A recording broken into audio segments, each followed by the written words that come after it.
was about to throw on some Takeoff, like John Wick. All right, cool. Get him.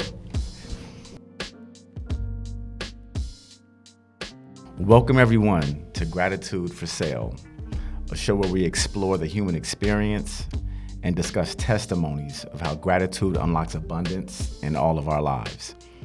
I'm your host, Olukoya Davis, and for those who don't know me, on a professional level, I spent the last 20 years of my career working with companies such as Warner Brothers, NBC, Disney, Complex. I launched a plant-based cheese company called Misha's. Go and pick it up. I have to put the plug in, Walmart, Ralph's. More recently, I've taken on a role over at the Basketball Players Association, and I've also started my own purpose-driven consultancy called the Intersection Group. On a personal level, I am one of 10 brothers and sisters. I am a son of a community leader. I have 2 strong Black mothers, one of those which just transitioned last year into the spirit world, and I'm a father of an intelligent 11-year-old young king.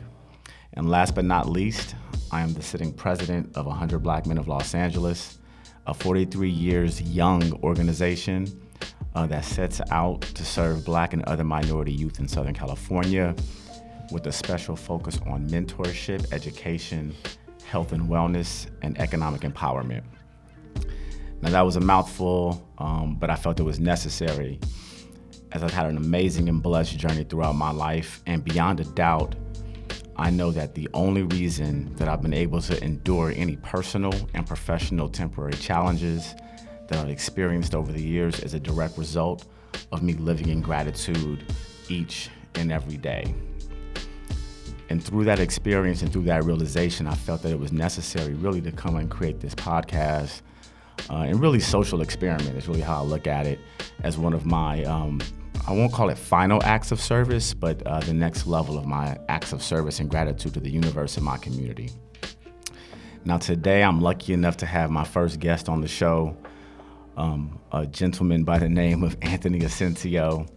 Now Anthony himself has had an amazing journey working across entertainment, music, and culture. We actually work together at Complex Networks, the gift that I think keeps on giving. He's previously was head of marketing for a few Web3 companies. Anthony's also a loving father of a 5-year-old beautiful daughter named Ava, a published writer, and just an all-around ball of positive energy. Anthony, can you say hello to the people? Hello. Thank you for having me, good sir. Did I miss anything? No. Since you didn't give me your... You speaking of gratitude, just hearing Ava's name, just like smile, big smile. Facts. So, with this being episode 1, season 1, something that's really important to me and I think will be a mainstay with this show is taking the time before we dive into any real discussion is to talk about a few pieces of positive news headlines that I've seen across, whether it's the internet and through my listening out in the zeitgeist. I love that. And the first one we'll jump into is a piece of news that I came across in a local newspaper, the LA Daily News, and it talked about how California is clearing criminal records, including violent crimes, to offer second chances. Now this is interesting because it was a law that passed, it was the Senate Bill 731. It passed in 2022 and went into effect mid-2023 of last year. And why it's important and different is because, essentially people who have all types of felonies, convictions, including violent crimes, at this point can ask for their records to be cleared. The only one exception, rightfully so, is sex offenders. So that's something that is not possible. But to be eligible for this, applicants must have fully served their sentences, including probation, and gone 2 years without being arrested. And so for me, coming across that piece of news, I think is something that is extremely important in this day and age when you think about rights and redemption and the ability to re-enter society and maintain a real healthy life. From my own testimony, one of my uncles, he spent probably the majority of his life, his adult life, incarcerated. He came out probably by the age of 50, and he's 64 now. I think he'll be turning 65 this year. and he's lived a clean life. It took him that long to do it, but he was able to do it. And he should have the ability, as he tries to progress and feed himself and his family, to be able to have these types of things expunged based on not living that life anymore. Outside of that, I don't know, do you have any thoughts around that, Bud? Yeah, I mean, I just think the focus should always be on rehabilitation, right? And it's not.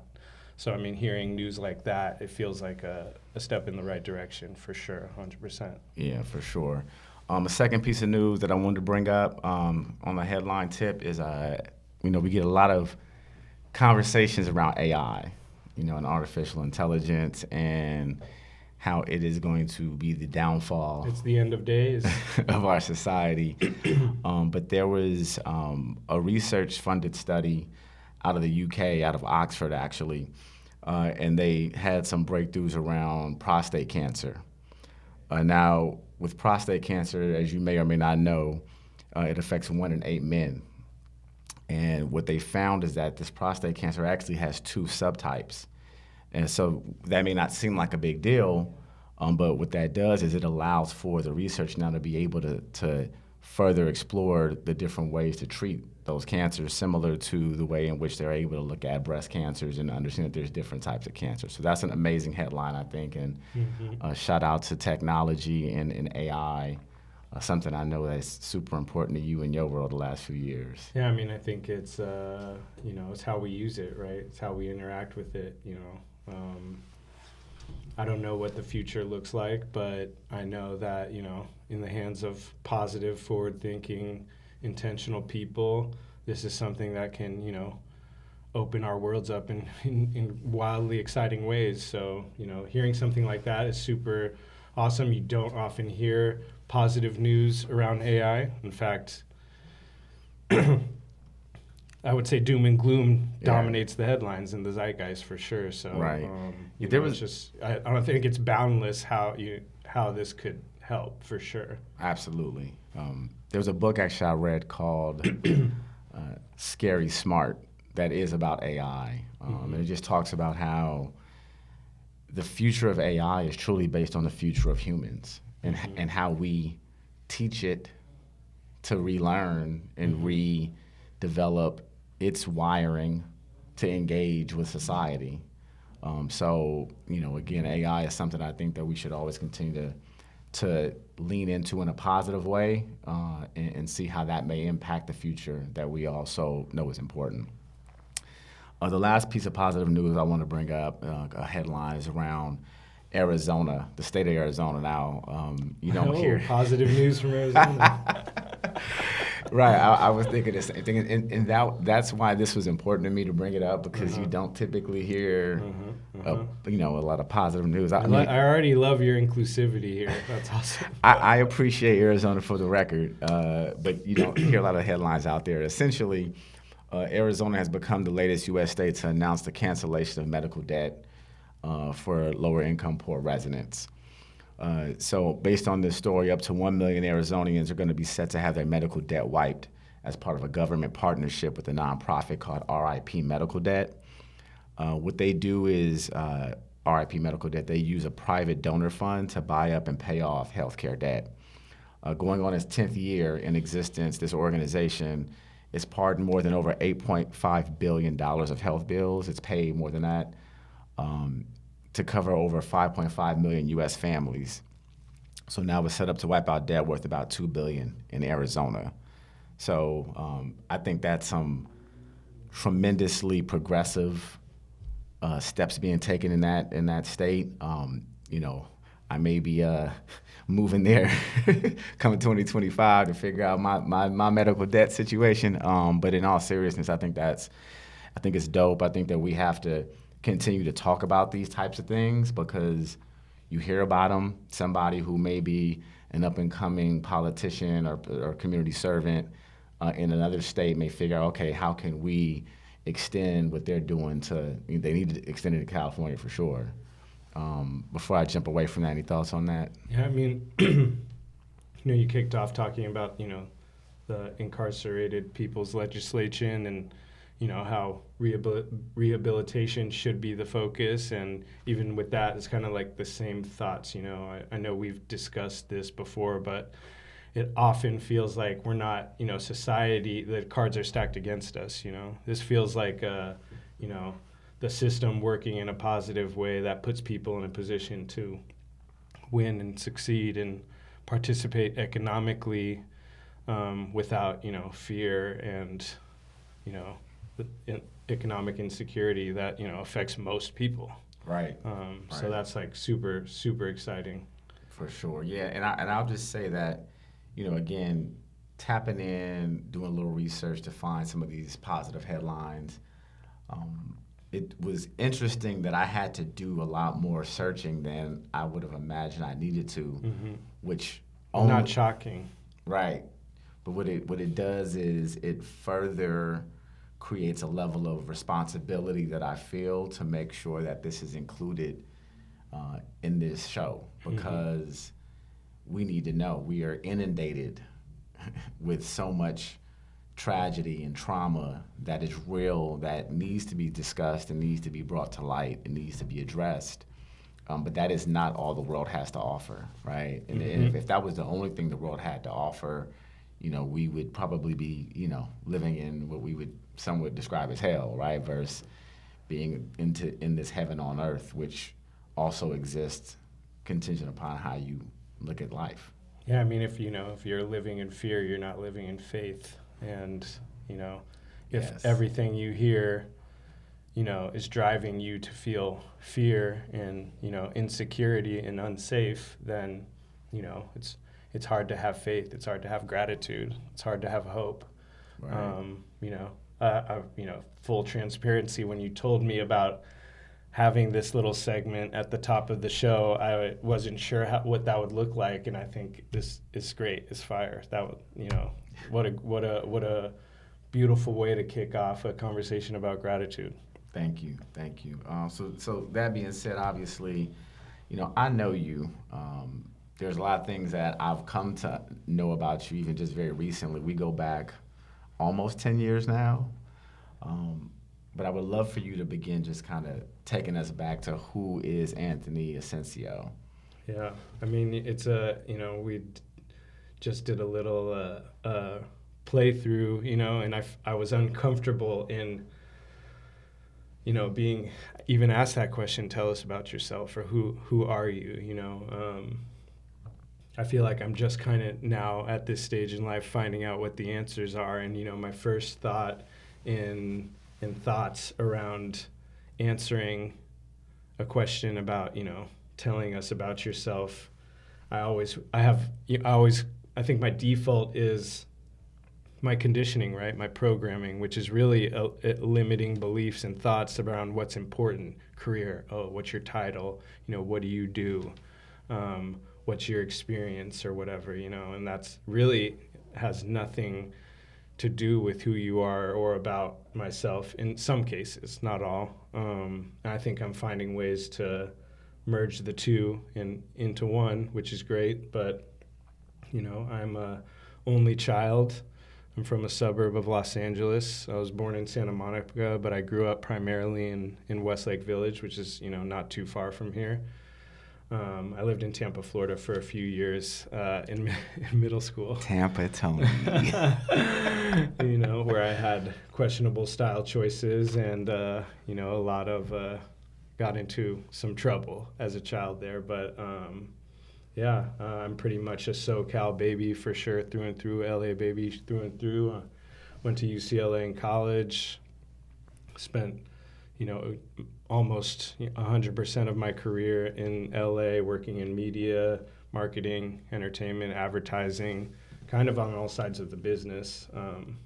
It's funny, in college, I studied political science, and man, I was like I went to UCLA. I was a bleeding, diehard liberal that watched MSNBC at like 3, 4 in the morning, And when you're in college and when you're that young, it's easy to be passionate about, the issues and what's going on. And that was like right when Obama was coming up. And, I had an election party at my apartment in Brentwood that MTV News came through, and when he won, we were all doing interviews and whatnot. I would love to see that footage. I don't think it ever aired. Note to self, we have to do the research. Yeah, the MTV News archives. But yeah, post-college, it was kind of like, I'm not from any crazy means, I would say lower middle class for sure. Mm-hmm. And like day one after graduation, it was full-time grind. I started working for a really dope emerging music magazine called Herb. It was really a staple of LA. And, that experience just opened my world up for sure. Yeah. And yeah, since then I've just kind of been following, honestly a bit mindlessly, due to, societal conventions and programming and what's expected of me, following the carrot that is, the money. The proverbial pot of gold at the end of the rainbow. For sure. Yeah. So thank you for that, taking us through. Again, we're gonna have to go look for some of that MTV footage. But I want to go back, right? I'm curious to understand, as much as you can recall, through your youth, your teenage years, your formative years, what was the experience like in your household? How did your parents' perspective on life and the world impact your perspective at that moment? Sure. As a parent, no parent, we're always gonna mess up our kids in some way. It's really about minimizing whatever that damage is, and we're informed by our own childhoods, and I grew up in a very, very loving home, maybe loved too much to a fault, I used to say, I'm an only child, but I'm spoiled, not selfish. And I think, in my later years, I grew to understand that, I have had a level of selfishness and entitlement, that would be kind of my baggage from childhood. But, going back to the home, we course correct, right? We think about the ways what we, if we're, doing our best as parents, like what was good, what was bad, what, take what worked, leave what didn't. My parents both came from pretty traumatic childhoods. And so they were an over course correction. It was like their childhood was on a negative side of the pendulum, and they swung the pendulum as hard as they could the other way. And, and that's cool, I lived a blessed and charmed life for sure. I think it's now in recent adulthood where I've kind of grew to understand how I was handicapped in some ways. Yeah. And again, tell me when I'm digging too deep, right? At whatever level could you share the experiences that they may have had that created the need for them to parent you in almost the opposite way of their experience? Is there any things that you can recall your mother or father shared with you about their experience growing up? Sure, yeah. I mean, my dad used to get beat. He never knew his biological father. He grew up with a stepdad, an abusive stepfather, and good, bad, right, wrong. He was beat on and abused, physically. And I remember he always told me the story about when he graduated high school and came home, his bags were packed. It was, you're done here. Your high school is over. His bags were packed and it was out the door. So he went, he did the only thing he could do at that time, which was, he enlisted in the Navy and he fought in Vietnam, and man, I remember my dad telling me one of the deepest things he ever told me, which was, when he came back from Vietnam, he didn't go home. And his family didn't know where he was for about 10 years. Like his mother, he has 3 sisters. No one had seen him for like 10 years. Wow. They had to private investigate, sleuth to find him. I believe his older sister found him in San Diego after like 10 years. And he told me, my dad didn't often get real honest with me about things. Mm-hmm.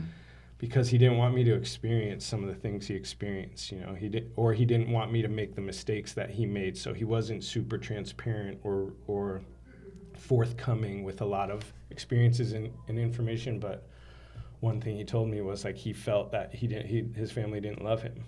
That was why he didn't go home. So he thought that he wasn't loved and that no one cared and they didn't love him. So why would he go home to that? Right. That's deep, Very he deep. loved on me very, very hard. I felt that. I feel that still. I'm blessed that he's still with us for sure. My mom, she's a middle child in an army family. She was actually born in Tokyo. Her mother and father served in the army during World War II. And she's a brilliant, one of the like summa cum laude type, speaks multiple languages. Yeah.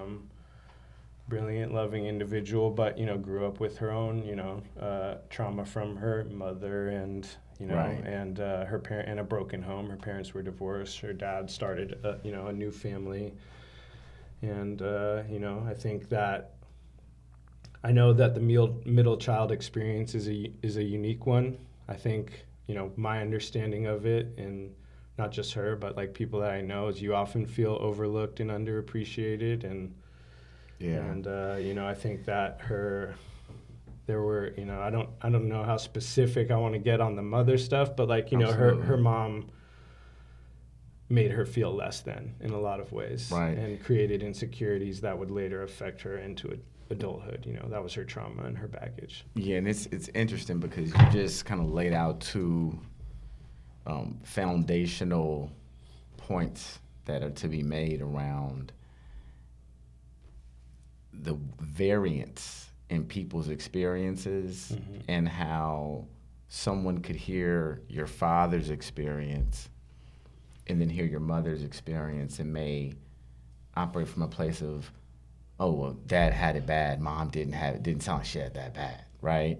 But what you realize in life is that it's not about, each individual has their own way of dealing with things, Mm-hmm. and no one's trauma is worse than anybody else's. It's all relative, and Right. to like skip ahead or like kind of bring my story into it. I'm an addict, an alcoholic, and I'm in AA, and like oftentimes that can make us feel separate, is hearing stories or whatever that sound way worse, like, oh, I've heard some gnarly stories in these rooms, and it's easy to think like, oh, I didn't have it that bad, or that didn't happen to me, or I haven't done that yet, But really what I've learned, and it was a really real turning point for me in the program and on my journey to sobriety and, recovery and health, Mm-hmm. is that maybe what it looked like, looked different, and maybe there are, extremes or not, but how we all felt, what we took from that, Right. we all felt the same thing. I heard, it was hearing a story of a young man who, on the surface, or just flat out, like, our stories are wildly different. Mm-hmm. He spent most of his adult life incarcerated from like ages 18 to 31. He was incarcerated, say, for like 14 months. And he got out and, at 31 and decided to get sober and do the work. And I met him at 34, and he looks different, he is different, but we are the same, Right, like right. the way we felt was the same. Yeah. And we both wound up in the same place. I love that. There's two sides of that coin, right? Mm-hmm. As there always is in life, and sharing your journey, your traumas, your challenges that exist, it does create a level of, oh, we all have gone through something, Mm-hmm. right? Mm-hmm. But then sometimes it also does help you realize that certain traumas were more acute Mm-hmm. than others based on the situation. Mm-hmm.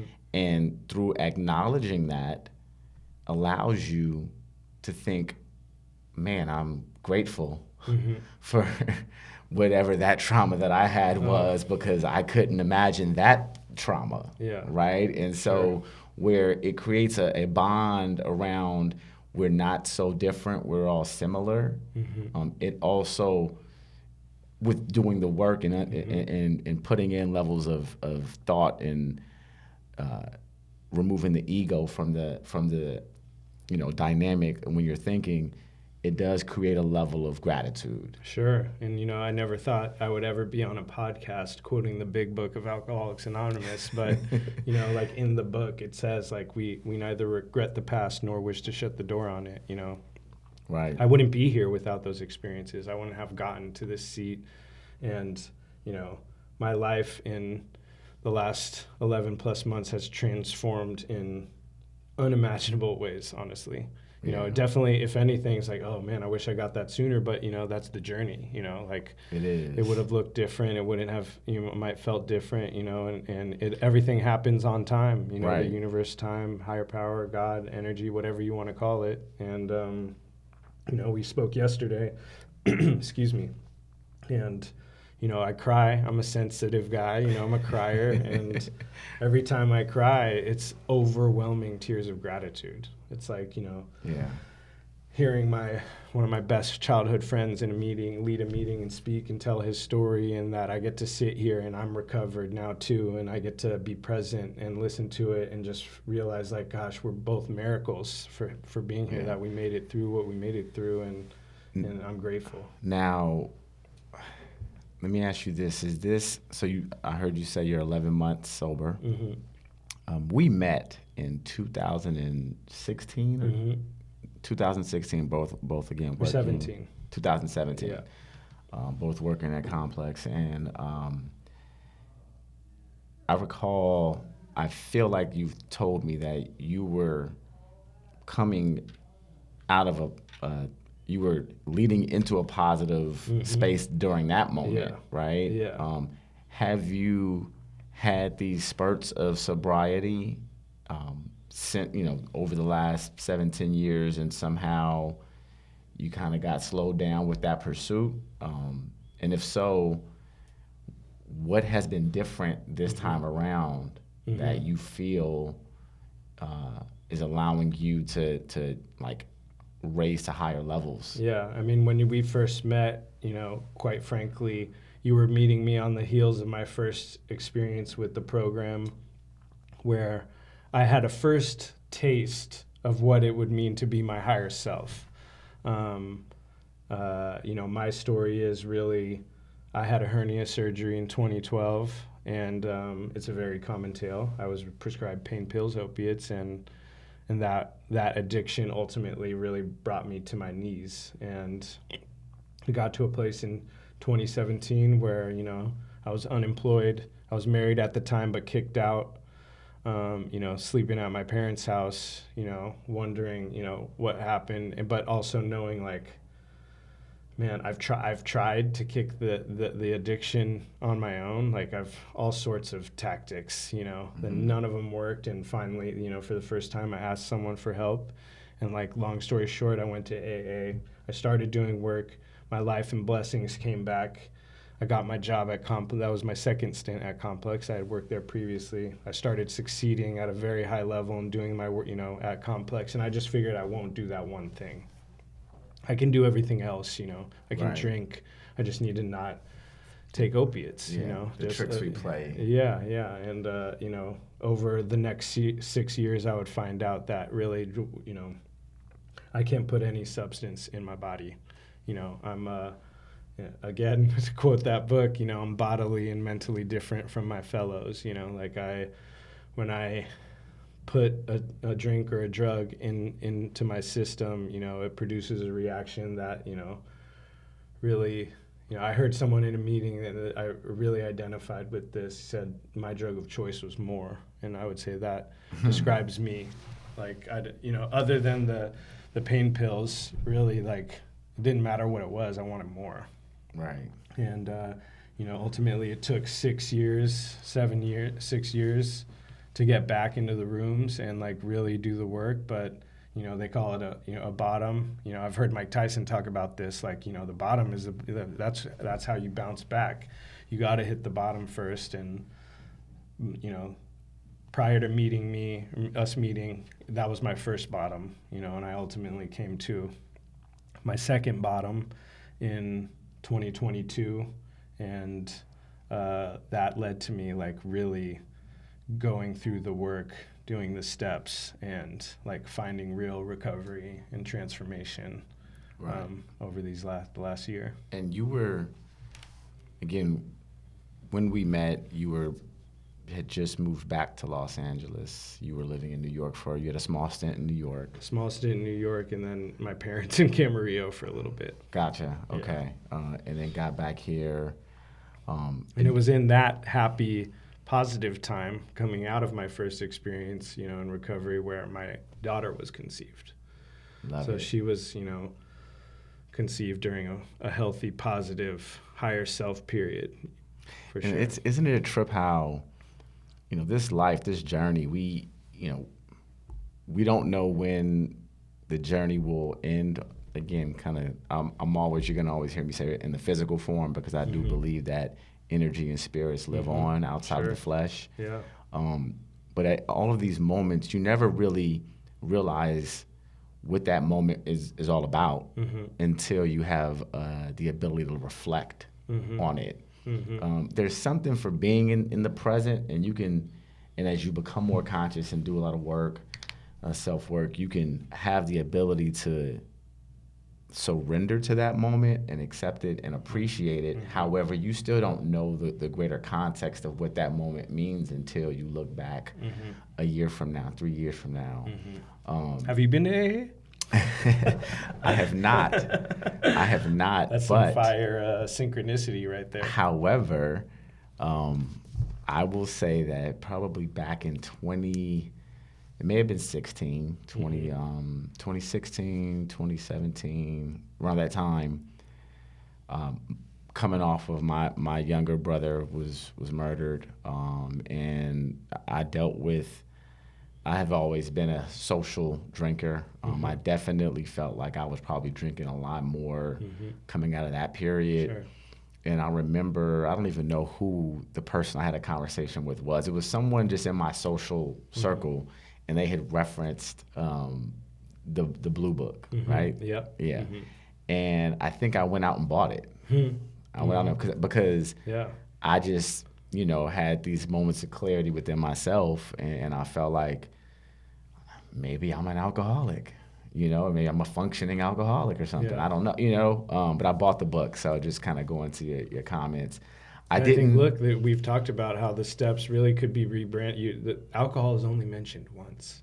It's only mentioned once. Right. Like, they could fully take AA and alcohol out of the title and just call it the 12 steps, and it could help any person, Yeah, I've never heard anyone say that. That no makes matter sense. what your disposition is. I remember when I was telling you, we were working together, and I was telling you about my 4-step, and you were like, oh, you wanted about taking an inventory, and like diving deep. You were like, oh, like I want to do that. Yeah. It's just stuff that can help anyone. Right. Right. And they should do it. I don't, maybe you should do it. Yeah. Maybe you should. I mean, you I know there's people that have taken bits and pieces and turned it into their own empires and whatnot, for sure. I think, definitely. Yeah. But that's amazing, man. And honestly, again, I think understanding this journey, understanding, these moments of like these glimmers of miracles, your daughter being conceived and born, obviously, those were things that as in you slipped back into some of those old habits, even after your daughter was born. I'm sure your ability to not go too far any direction was probably as a result of her presence on this planet and having those moments of gratitude as her dad that kind of allows you to not go off a deep end per se. Yeah, and I mean, when this thing sticks, it's when we do it for ourselves. It doesn't work if we do it for anyone else. The first time I went to AA, it was to save a marriage. And I got to a certain point, it worked. I went out And that was that. The second time I came to AA, it really was me thinking back to that time, and it was, how can I become my highest self? Oh, I knew AA was like actually turning me in the man I wanted to be, and I wanted to save another relationship really at that time. And so I was like, okay, AA will make me my highest self, and I need to be my highest self to get this girl back. So I went back, and this time, honestly, it wasn't even like the first time. This time was just, it was so insincere, going back to the program, that it didn't, nothing. I went into the rooms and I didn't feel the, we are all the same energy. I looked and I was like, I didn't do that. I'm not an addict, or I'm not an alcoholic, Right. And eventually I stopped going to it. It just took me reaching a point of, what we call spiritual bankruptcy. I had a night where nothing, it didn't look any different. I'm, like I said yesterday, I'm your run-of-the-mill party boy, man.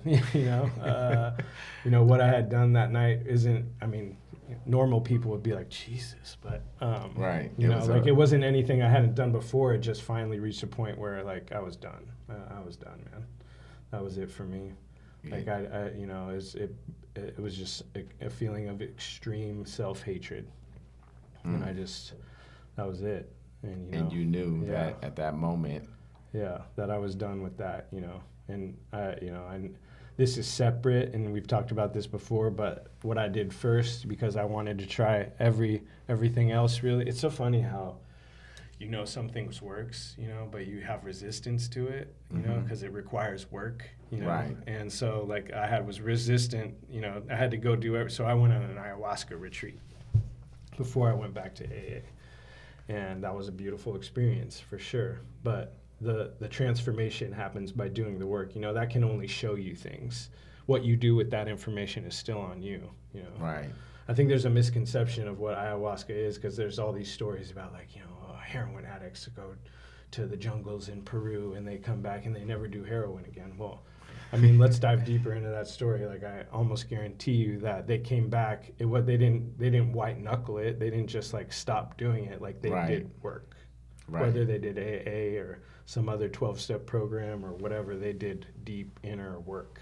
Yeah. And through all those times, again, you talk about having to go through the program and get better for yourself.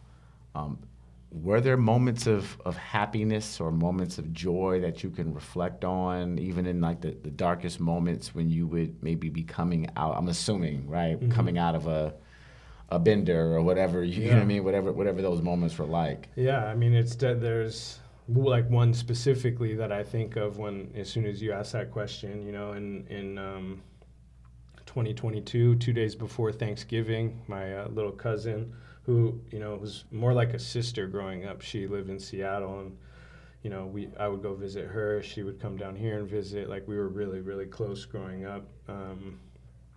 She died of alcoholism, liver kidney failure, age 32, and I flew up to Seattle. I was actually about to go on a trip with some friends, and I got the call that she wasn't going to live past the weekend, and my mom and I flew up there, and I was with her on her bedside as she was dying, and I was not clean, I was not sober. I was had gone back to the one thing I said I would never do, which was opiates, pain pills. I was taking pain pills through that whole experience, so I wasn't present. But if one positive thing came from her passing, it's that I saw that, and I knew I wanted to live. Before that, in my darkest moments, I didn't care whether I lived or died. I won't take it to the point where I thought much of suicide, but Right. I was just okay with dying or not waking up the next day. And out of that experience, I realized that I wanted to live. And so if one positive thing, again, came from her passing, it's that I finally realized that I wanted to live. And it took me 6 months, really, of wallowing in more darkness and sitting with more darkness and discomfort. And I'd lost the following week, I literally got back from that experience, and then I lost my job. And honestly, that talk about being grateful for, dark moments. that was the moment. I was full out of excuses. I had lost the job, and I had no excuses. It was like a blessing of time. So now you have your time back, Right. and now that you can do the work. And it took me 6 months really of sitting in that, and then I started doing the work. Well, in doing so, again, I'm a firm believer, whether it was the subconscious or in the front of your conscious, that gratitude is part of universal law, right? And the ability to tap into it is always there. And I believe that we are tapping into it at times, even in moments when we're not recognizing that we are. And, if you have the level of clarity at some points, again, to go back and reflect during these moments, thinking about whether it's 6 months of wallowing something, looking at yourself in the mirror, being able to walk and talk, and you have all your faculties, that was a major contributor to your ability to take that first step into this more recent and truest of journeys into sobriety. Honestly, in hindsight, and looking back in reflection, I feel like I was looking for the bottom. Like I felt like I kind of knew implicitly, inherently, that I needed the bottom. So that's why on that night when I finally realized I was done, I had finally hit it. It wasn't. I had these couple moments where I knew I was on my way back, but that wasn't enough. I didn't clean up then. I didn't start doing the work then. I continued down, a bit of a self-destructive path because I didn't know it at the time, but I was looking for the bottom for sure. And when you say looking for the bottom, you just triggered me because I think that oftentimes we find ourselves, we know that we're in environments, relationships, jobs, just situations that we're in, and we're desperately searching for that one big thing that will shake us to our core, that then releases us. It creates a release, and you're like, finally, I for whatever the reason, I felt like I couldn't do it myself. And it happens, and then you are free. You have no choice but to surrender to that moment, and at that moment, that's joy. It's a whole lot of different emotions that for whatever the reason you felt like you didn't have control over, although we all know that you do at all times, but you felt like you didn't. And so that was something I recall in my life being in a work scenario environment that I just knew it had ran its course. And when I got that call or that conversation that it was time, my time at the company was no longer needed, man, I exhaled. And I feel that I may have almost, I don't know if I did cry or not, meaning not at that moment, but when I walked out of the building and I was like, man, you know what I mean? And I've in my journey, I have not found myself in those scenarios often that I didn't feel like I was in control. But that was one where I felt like I was just kind of going 100 miles an hour because I was supposed to. And although I was not liking the direction that this kept going in, I'm going too fast to not keep doing it. And so the universe came in and said, no. And I was grateful, and I sat there, I rejoiced. I looked in the mirror, and I was just, again, in this eternal state of ultralight beam of gratitude. I looked in the mirror and I said, all right, now it's time to really do what I need to do. You know? That's some real shit, I mean, I think, I have a mentee that, we meet monthly, and we call it life enrichment. What did we learn? What did we read? What did we consume that month? And I had shared a podcast with her where the guest was asked, you know, like what did he change his mind about, or like what did he think when he was young that like he no longer believes or whatever, and she asked me that question, and part of my answer really is like as I get older and you know, the more work that I've done, I realize like how little we have control over, honestly. Control is mostly an illusion. I heard an analogy about a hula hoop. It was like, put the hula hoop on the floor and step inside the hula hoop, and you know, what do you have on control over? Only what's inside that hula hoop. You don't have control over anything else that's outside that hula hoop. And really what that is like how we respond to things, how we react to them. That's what we have control over. Right. Because, you know, like our experience is usually shaped by our perception of things, you know, how things made us feel, or, you know, good, bad, ugly, in between, you know, it's how, and, you know, we can only control how we respond to that. And right. That's really it. And I would say also today is inside the hula hoop. Not tomorrow, not the past.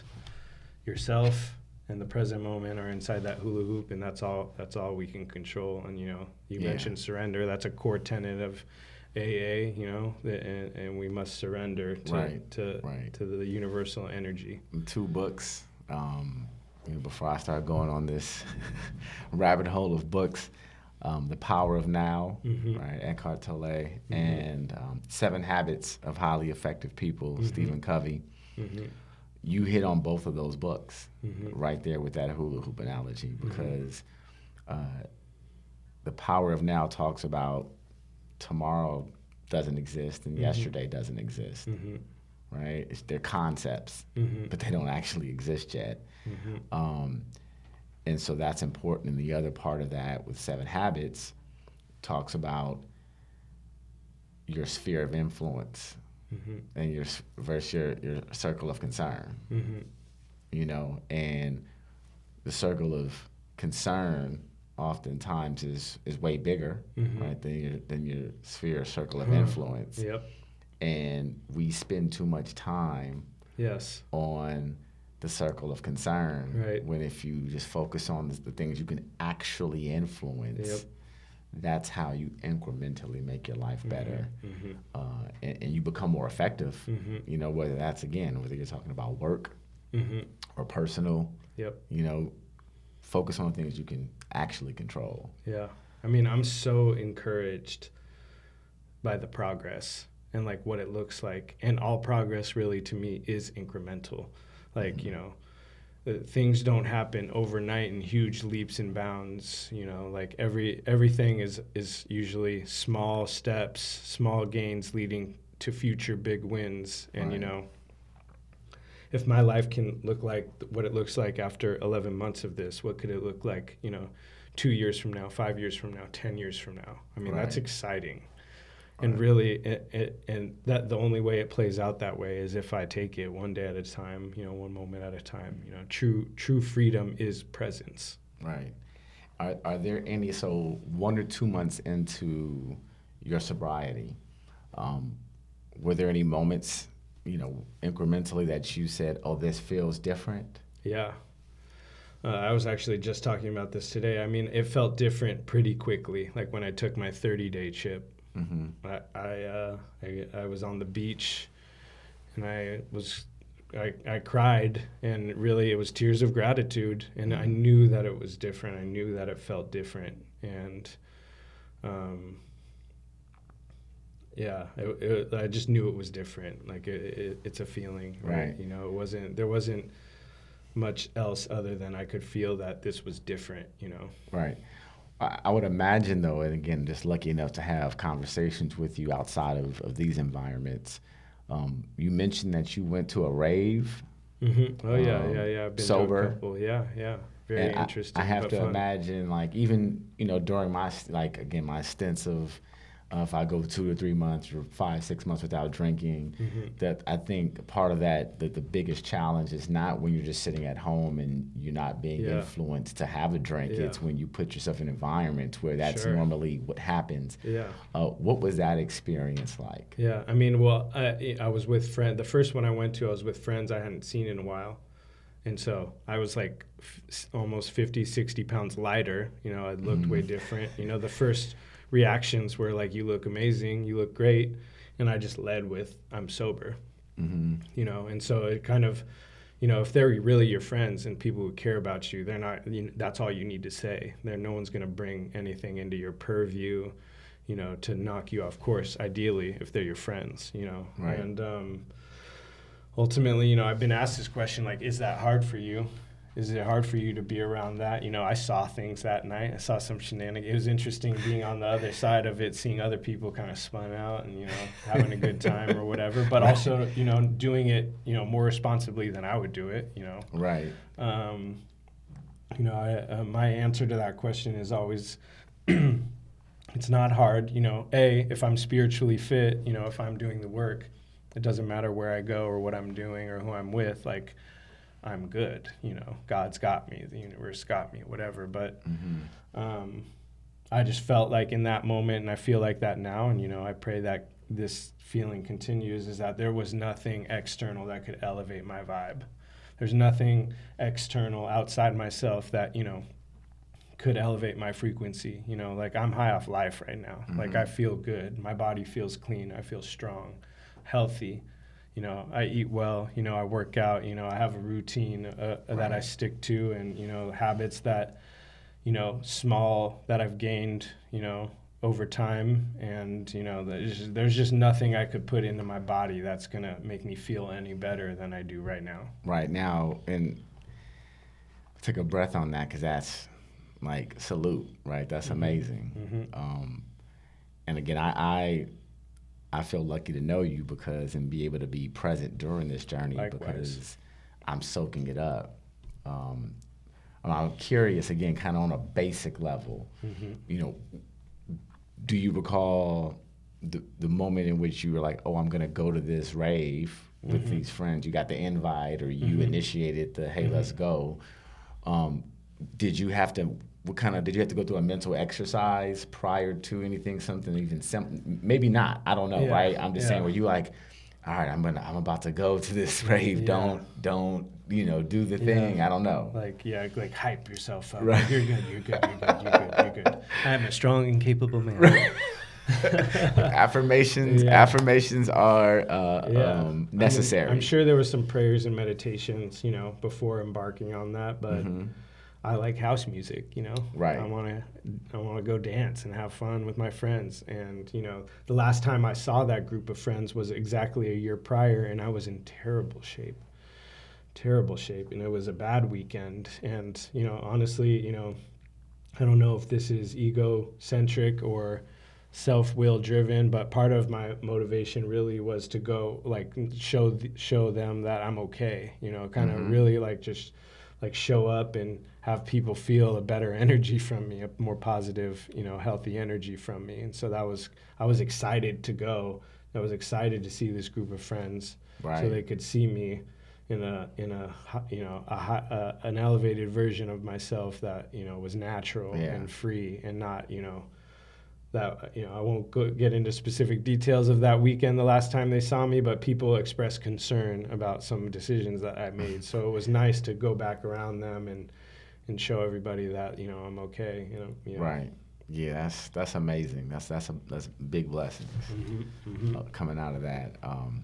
So when you think now again, so 11 months, we have to give us the date. When is the full year? April 12th. So we're about like three weeks out or so. That's major. Yeah. That's major. I mean, a lot of people in AA talk about, you know, and especially this is true if you're withdrawing, if you're physically addicted to something, the first 30 days are hell. And so everybody talks about how the first 30 days are really the hardest, or like, you know, such an important milestone. But for me, the year has always been, I love seeing people take a year, because like I could never get a year. You know, I have never not taken anything in my whole adult life for a year. That's insane, you know. It's insane, but it's not insane, and it's not insane. Yeah. Because you and I had this conversation yesterday or 2 days ago around the fact that I, in my adult life, have not went a year without a sip of wine. Or you know, or anything, right? I've done 6 months at a time of no alcohol, no any type of alcohol or wine. But I haven't done a year. I have buddies who've done a year, just decided to do it. Yeah. So I had to correct you on that because Yeah. if most people thought about it, sure, there's a lot of people who have done it, and that's amazing. But I would probably dare to say, we'll have to fact check me on 50% or more. 51% have not spent a year without any level of tipsiness or some partaking in some substance. Yeah, I mean, just sure. The only thing I would add to that is like for addicts and alcoholics, it's insane. Right. Yes. It doesn't. Yeah. Forgive me. I don't want to. I am not minimizing all what that is, but my point, it's uncommon for reason for anyone pointing to it not out drink. is that we all could take a lesson from that, right? Sure. A pro tip around just doing it. Again, some of us aren't battling with the things that some of you are, and of course, it's a different level of progress that represents. But for me, I'm like, oh, maybe I need to do a year, I mean, look, like, there's all these AA cliches, man, and they're funny and they're true, and the truth is we only have one day. We only have today.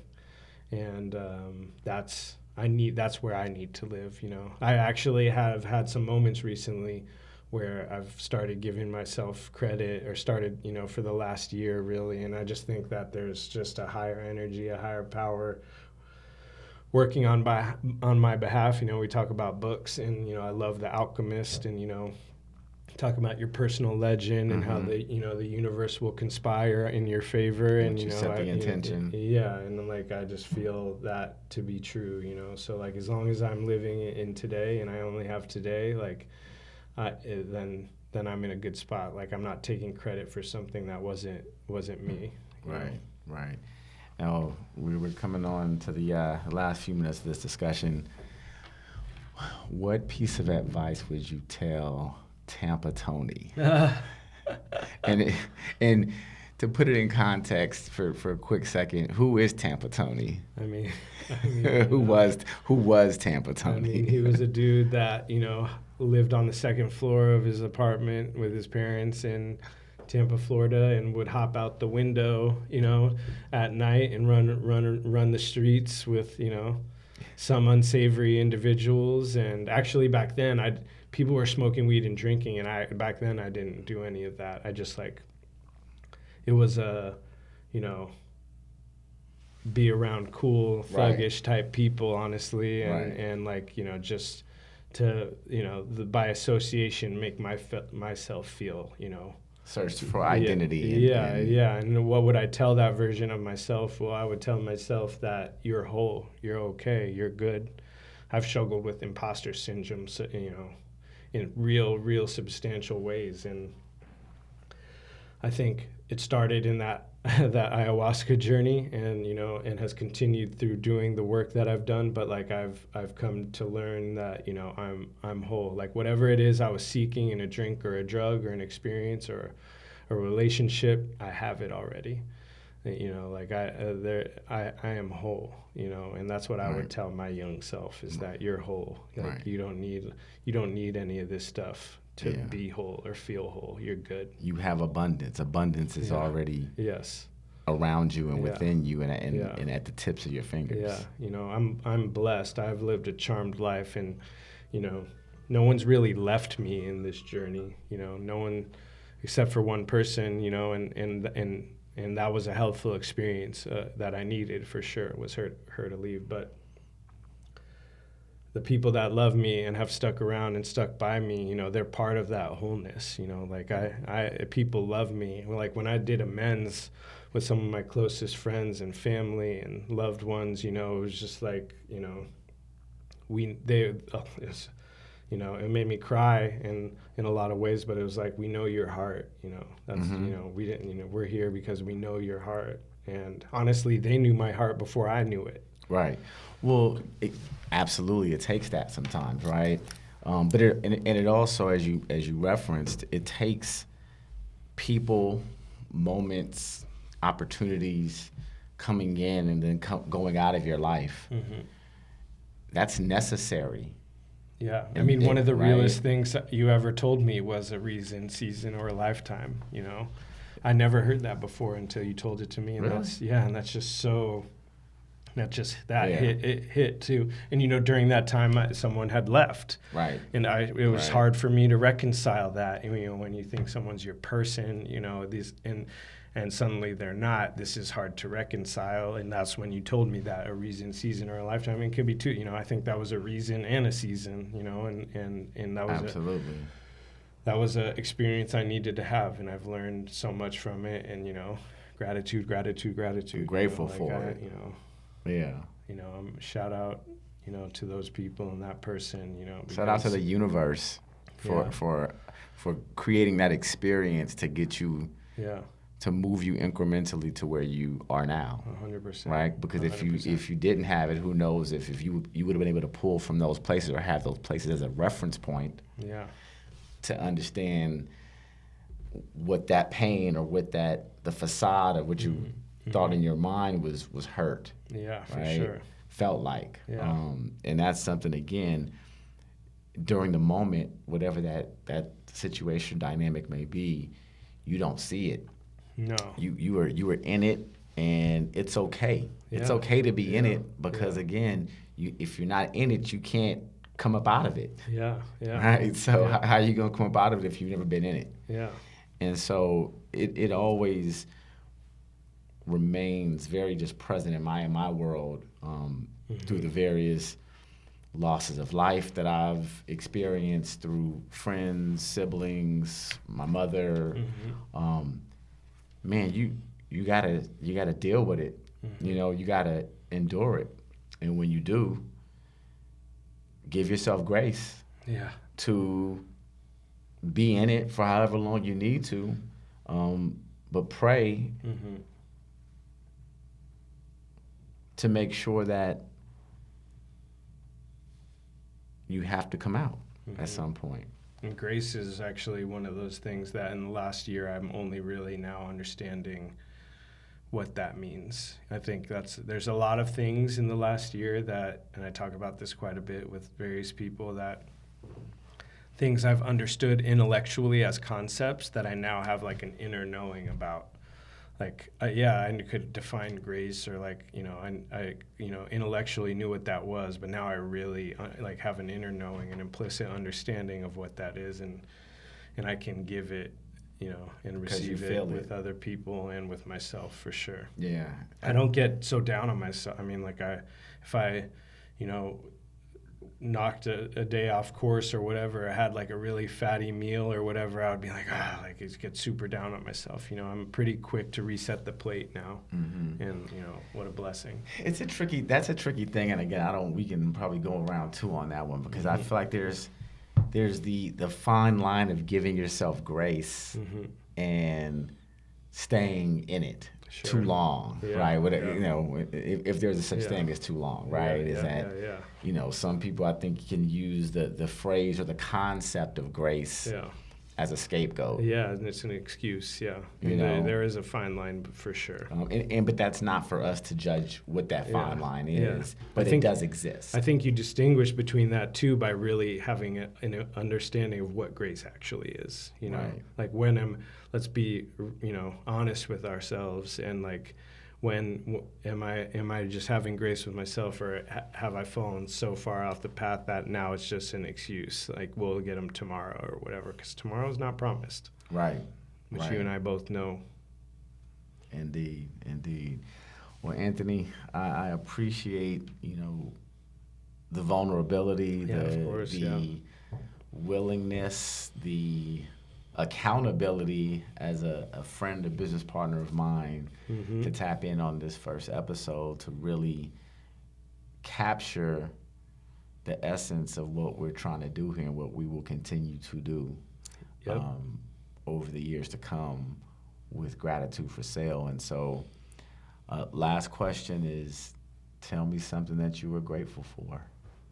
Oh man, I'm blessed to, write gratitude lists and exchange them daily with a friend and a fellow. And, what am I grateful for? I'm gonna go with the thing I'm probably most grateful for, which is my daughter, Ava. I love it. Well, that will conclude this episode. Thank you. I love you. Love you too, bro. I won't go too far off it. I'm surprised I've gone this long without crying. I feel the tears coming, and that's just, what a blessing this is. I feel grateful to have this conversation where two men can talk, honestly and openly, and this felt great, and I'm excited to continue down this path with you for sure. 4L. 4L. Love you, bro. Love you too. All right, thank you.